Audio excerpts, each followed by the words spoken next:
A little while ago on this channel, I charted out the optimistic scenario for how there is a logic for a Switch 2 Lite releasing relatively soon, perhaps in the first half of 2027. And if anything, recent leaks that appear to suggest that there will be some kind of revision of the Switch 2's LED screen might suggest that this will be a good time for a broader refresh of the lineup. This would address the difficulty of a lower cost model being needed after the price hike, tie in with any other adjustments being made as part of their process of ensuring compliance with new European Union legislation, and allow for a light model to be available for games often associated with handheld play, such as top-down Zelda, Pokemon, and even Luigi's Mansion. However, in many respects, the optimistic scenarios are the easy ones to pitch out into the public. What I like to do on this channel is to try to wargame different scenarios and take them through to their logical conclusions to see what we find. In the airline industry, I believe they call this a pre-mortem, where you see what the issues are before you have to do a post-mortem, which is generally preferable. And so in this video, I want to take the scenario that there is no Switch 2 revision console until at least 2028. Might this happen? If so, why? How would Nintendo handle it, and what implications might there be for the software lineup on the Switch 2 as a result? Let's start by looking at the likelihood of 2028 as opposed to 2027, which seems to be the more plausible one from the outside. The Switch generation had a fairly fixed rhythm of revisions after all, with new versions arriving 2 yearly. Because the original model was early in the year, it released in March of 2017, there were 2.5 years before the Switch Lite joined the party, and just over 2 years after that, we saw the Switch OLED model. The gaps were a little shorter on 3DS, but 3DS had an odder introduction to the market for various reasons. Now, if we add on 2.5 years to Switch 2's release date, we get a release near enough exactly on the Christmas Day of 2027. So it's almost certainly going to be a few months earlier or a few months later at minimum. There are plenty of reasons to think they would want a Lite console soon, and part of this will rely on transitioning the significant Switch install base over to where a Lite model represents an easier entry point for some consumers. However, I think we also need to express some caution. Most Switch owners are OLED or base model customers. We know this from their adoption statistics. Lite has long been the third placed entrant, and while it's not, as I saw one person comment, unsuccessful, it is still a relatively junior model. While the pace of Switch 2 adoption has been fast enough that they could release a Lite in 2027 and have it release at roughly the same level of market penetration for Switch 2 consoles that Switch 1 had at the time, Nintendo may feel that if they actually want a far bigger portion of Switch owners to upgrade first, and that offering too low cost a model might actually cost them sales that they could have got if they were a bit more aggressive. And of course, if they get the sales on Switch 2, it's likely that the margin might be a bit higher just because it's going to be a bigger proportion of the costs, even if the percentage margin is the same. Also, logistically, there are reasons why Lite may be very difficult to deliver in a decent time frame. We saw all the Switch models increase in price in recent times, and while the memory situation may stabilize, it's still going to be very uncertain whether Nintendo will be able to offer a new piece of hardware at a price that consumers would regard as a budget option. There was a difference of $100 between the Lite and the baseline Switch. A proportionate increase might mean we're expecting a $350 system, while if they keep to the $100 difference between the different models, we could expect a $400 Switch 2 Lite. Neither of these strike me as especially auspicious price tags to make a budget argument for. Now, there's probably a lot that Nintendo could do to strip the whole thing down, but this will take time for them to wargame. My guess is that they want a $300 price tag, but will have to settle for $350, but making their margins even on this could still be tricky. There's also the risk that they end up simply cannibalizing their sales. After all, when selling something, it's easy to cut the price, but it can be self-defeating. The better strategy generally from a business point of view is to add value. Nintendo has Ocarina of Time, which will drive sales this year, but it has to be said that they have barely started making a really aggressive push for Switch 2 purchases in terms of their game lineup, and so offering a budget model might just end up cannibalizing the sales they would have made anyway if they had a more robust games library at this point. If there is a 2027 Super Mario game, it will be a huge seller of systems. Pokemon as well. My default assumption is that they will want a Lite model out for it because historically it's been a handheld game, but is that necessarily true?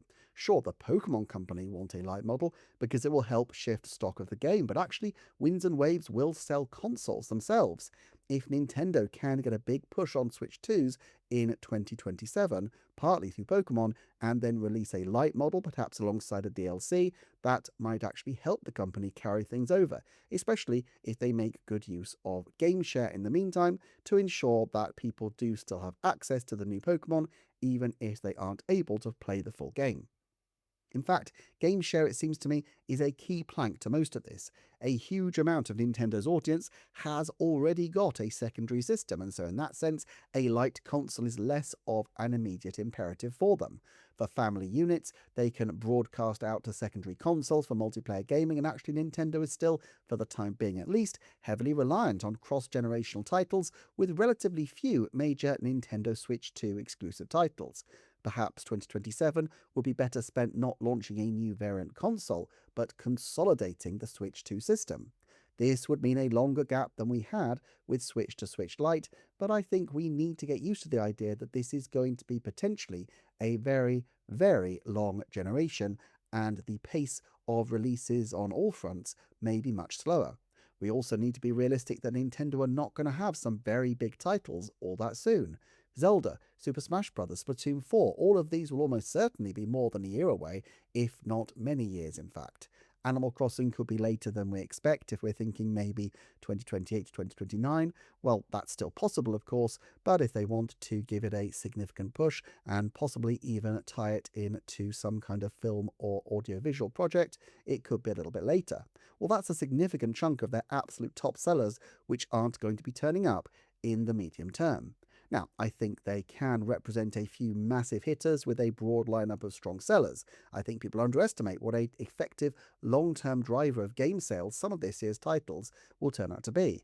Tomodachi Life will probably continue to sell if and when they give it a Nintendo Switch 2 edition, while Pocopia, Switch Sports Resort, and of course Ocarina of Time are likely to sell over 10 million if the Switch 2 ends up in the same ballpark of the Switch install base by the end of its life.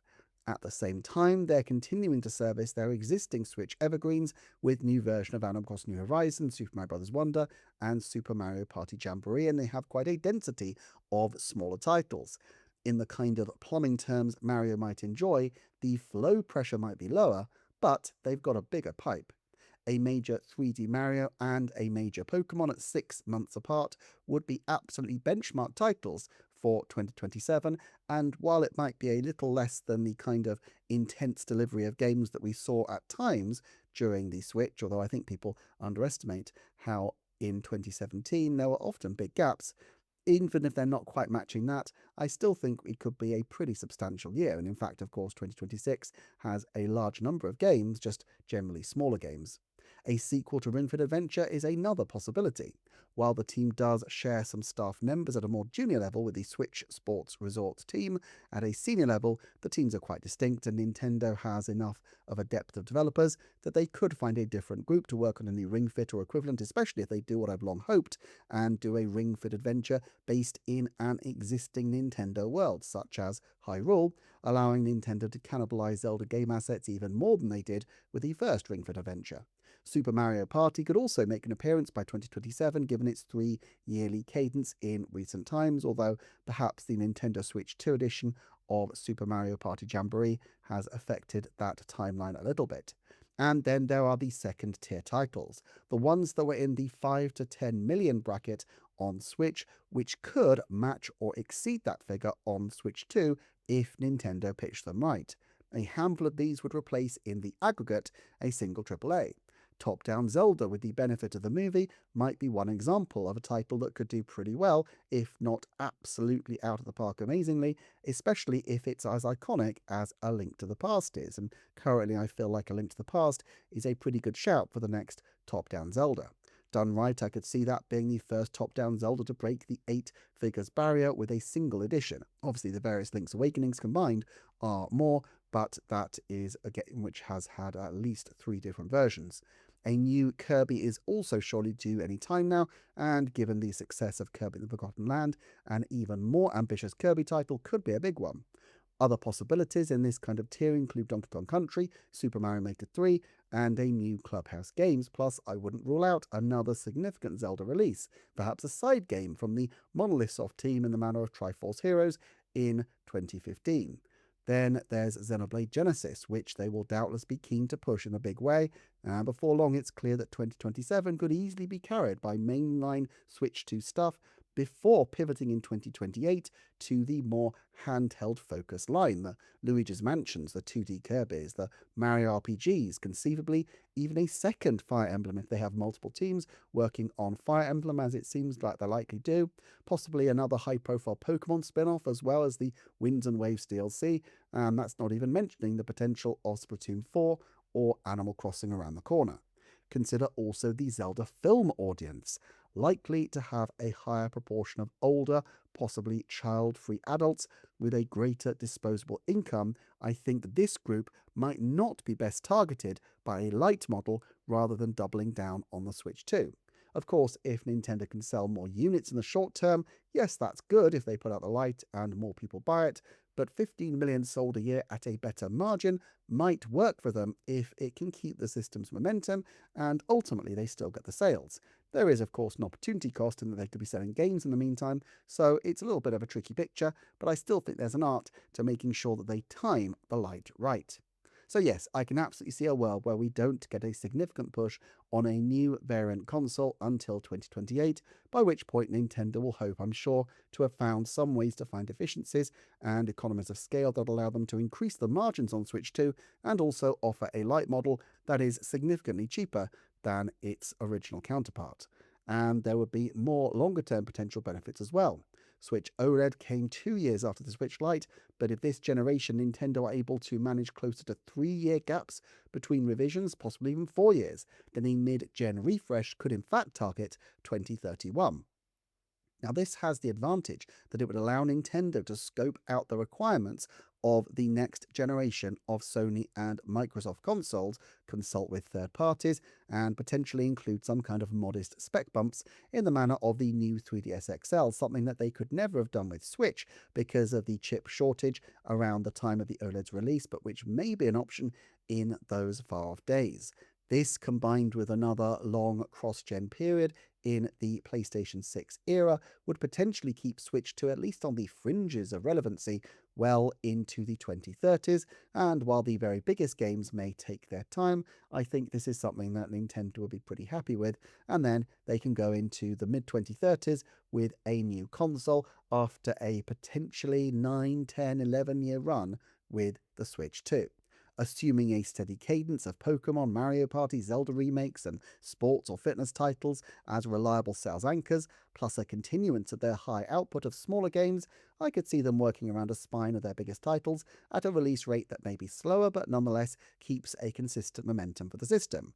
3D Mario in 2027, Luigi's Mansion in 2028, Splatoon 4 in 2029, Animal Crossing in 2030, Smash in 2031, a new Zelda in 2032, 2D Mario in 2033. A major AAA game for each year as the spine of a very long-term plan. Obviously, in an ideal world, I'd like these titles a little sooner, but you can definitely see why this more gradual pace would appeal to Nintendo given their need for these titles to be generational successes and with the prospect of a very long generation ahead. Plus, of course, they look at these games not as existing any longer on just the single system, but as being part of an ongoing library, and so in that sense it might make more sense to keep going and have a regular cadence of these games rather than, as they've done with previous consoles, front-load them too drastically at the beginning of the console's life. The fact is, the vagaries and stresses of the immediate game pipeline will one day fade into memory, and I think in the main Nintendo can sustain a good level of support for the Switch 2 for a long time just by being slow and steady with their releases. Still, this is just a thought experiment to track forward one potential future. I've done numerical forecasts in many of these areas before, so I'm going to leave those off for the time being, though I doubtless cycle back to these another time. For now, though, thank you so much for watching. Particular thanks to those of you who supported the channel's Patreon, and I look forward to seeing you next time for another Nintendo Forecast.